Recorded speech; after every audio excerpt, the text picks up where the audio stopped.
Team Vitality and Carmine Corp are assembling some of the most hype rosters in EMEA in their pursuit for the Champions Trophy. Today we'll talk about Team Vitality and Carmine Corp and the moves that they have made in the offseason to assemble what should be two incredible rosters. Now, it's no secret that EMEA didn't win a single international trophy in 2024. Team Heretics carried that flag all the way to two second place finishes at Masters Shanghai and Champions Seoul. But even at the start of the year, it seems like Carmine Corp was on the verge of assembling a solid roster that progressively fell throughout the year. Carmine Corp did their homework in the offseason and acquired tier 2 talent in Magnum as their IGL, Narrate as the initiator, Martin from GMT Sports, Tomazi from SAW, and in VCT EMEA they would impress everyone by turning what was the laughingstock of VCT into a very promising team. Their playoff run was also insane as they would defeat Fnatic, making it the first time we didn't see them on an international stage. They would go on to defeat Team Heretics in the grand finals of Kickoff. It seemed like KC were here to stay. Madrid would be a tough time for KC, as they would get Sentinels at the start of the tournament and immediately have to play Paper Rex in the next match. Carmine Corp would leave Madrid without winning a single map. KC would return to EMEA, but things were different. People had figured out that they were a protocols team, and much like Leviathan in the previous year when everyone figured out their protocols, Carmine Corp would be dismantled.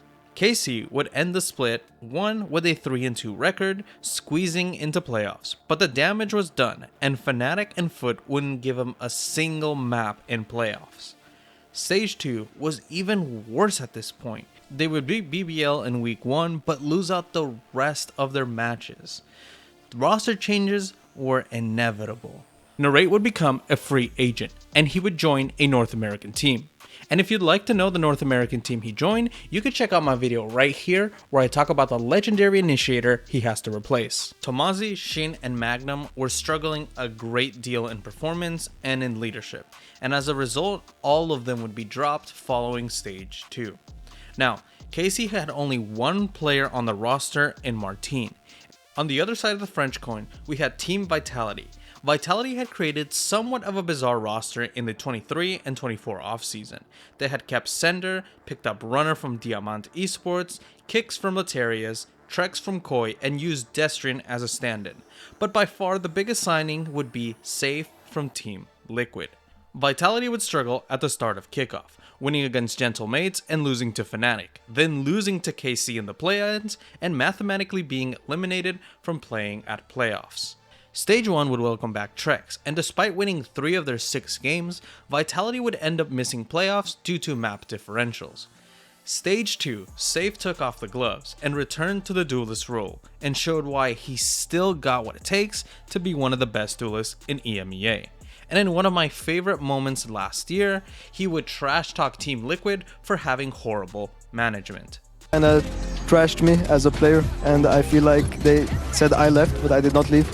I was fired, and I don't know, like I felt bad that everyone was pointing fingers at me all the time, saying that I'm toxic and all this like crap that's so unbased and like there's nothing to it.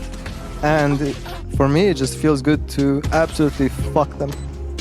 Sayf and company would go on a run and go nearly undefeated, beating BBL, KC, in the regular season, and in playoffs beating NAVI and Team Heretics. But much like week 2 of stage 2, Vitality's kryptonite was Fnatic. They would get knocked down to the lower finals and even beat Team Heretics again. But Vitality still fell short to Fnatic. Vitality would qualify for Champions as the number 2 seed, but would be upset by Trace Esports. Then they would go on to eliminate Talent, but got destroyed by Leviathan again. Both French orgs did not accomplish what they wanted to last year. And during the hype of Champions, we would get the news that Champions 2025 was coming to Paris. And these orgs spared no expense in the off-season. While Carmine Corp has not yet announced their roster, the running rumors are that Avez from NASR Esports, Elite from BBL, Syuguetsu from NAVI, and none other than Saadhak from LOUD will be joining the French org. Syuguetsu had joined NAVI in 2023 with the core of FPX EMEA, attending international events that year, but not winning a regional or an international trophy. In 2024, the story would stay much the same, except the team would constantly find itself in single elimination games in the playoffs, where they would subsequently be eliminated from play after one game, showing that single elimination doesn't belong in Valorant's playoffs. Saadhak would be much of the same. LOUD in 2023 had much success after the mentorship of Saadhak, Les, and Aspas would elevate Tuiz and Kawanzin, but despite making it all the way to grand finals of lock-in, they would lose to Fnatic in a massive upset. LOUD would have their typical mid-season fall-off and return to champs where they placed third, falling to the champions of the tournament, Evil Geniuses. 2024 would be a much worse year as they would lose Aspas to Leviathan, and now Saadhak found himself having either to elevate QCK or find another meta to exploit like in the previous year. Things did not go the way of LOUD, and despite making Masters Madrid, they would quickly be eliminated, with stage 1 being a complete mess due to them not having time to scrim and visa issues post Madrid. LOUD would end up winning 2 of 5 games and barely making it to the playoffs, where they would be schooled by 100 Thieves, marking the first time that LOUD would miss an international event, mathematically eliminating them from playoffs, meaning that they would also miss out on champions. With the signing of Syuguetsu and Saadhak to Karmine Corp, this would mark the first time that both of these players have played outside of their cores that brought them success in Valorant. Syuguetsu playing outside of the FPX EMEA core, and Saadhak playing outside of the Pancada y Amigos LOUD core. Returning to Vitality, they have announced their roster, retaining Sayf, Trex, and Kix, who were integral to their success last year. But in a shocking turn of events, much like their French counterparts, they would also dip into the Brazilian talent pool, picking up less from LOUD. And in an all-in effort to construct a juggernaut of a team, they would also pick up Derke from Fnatic. Les' story runs pretty much parallel to Saadhak's, but the reality is that Les never really had moments where he struggled or looked like he was falling off. If anything, after Aspas left, it gave him more of a spotlight to be a star of the team, which he did rise up to be, and this gave him the opportunity to go to an international team. Derke, on the other hand, was one of the major contributing factors to the reign of terror that was Fnatic in 2023. At lock-in, they won the grand final by having what some consider to be the greatest comeback in Valorant history, down 11-2 on Icebox, and then going to place second in VCT EMEA, going to Masters Tokyo and beating EG to win that trophy, then going to Champions and placing 4th place, only losing to LOUD. If in hindsight this doesn't sound as impressive, let me put it in numbers. In 26 matches, Fnatic only lost 3 total games, twice to LOUD and once to Liquid. They had Chronicle, Boaster, Alpha, and Leo, and Derke on the same team.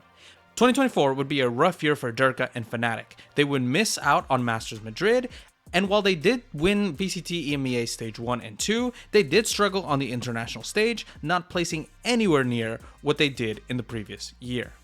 Derke would announce that he would become a free agent, and after lengthy negotiations between Vitality and Fnatic, Derke would sign with Team Vitality. There have been discussions that Vitality has become a super team.